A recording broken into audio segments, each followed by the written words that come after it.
Iminungkahi ni Transportation Secretary Vince Dizon ang pagtatayo ng sariling concourse o bridgeway para sa EDSA busway sa Ortigas, pati na rin ang mas malinaw na signages para mapadali ang paggalaw ng mga commuter. Yan ang ulat ni Bernard Ferrer. Asahan ng publiko ang mas modernong EDSA busway sa susunod na taon. Hakbang ito ng Department of Transportation upang maging maayos at maginhawa ang pagbiyahe ng mga pasahero.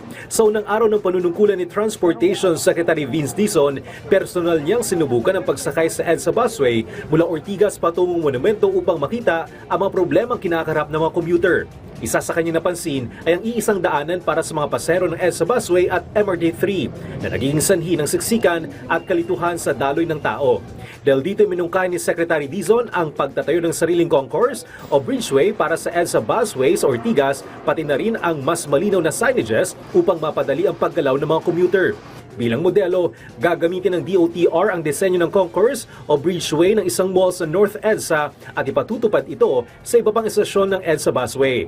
We're going to start the process of bidding out for the improvement of the stations for this year.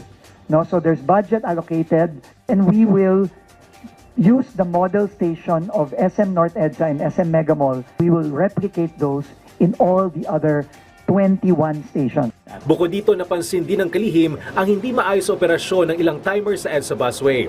Tiniyak ni Secretary Dizon na paigtingin ang pagbabantay laban sa mga iligal na sasakyang dumaraan sa EDSA busway habang patuloy na pinag-aaralan ng posibilidad ng pagsasapribado nito.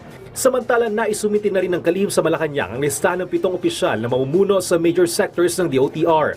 Isa sa malagang direktiba ni Pangulong Ferdinand R. Marcos Jr. kay Secretary Dizon ay ang pagpapabilis ng big-ticket projects ng pamahalaan kabilang MRT, LRT, subway at busway, lalo na sa usapin ng right-of-way. Bernard Ferrer para sa Pambansang TV sa Bagong Pilipinas.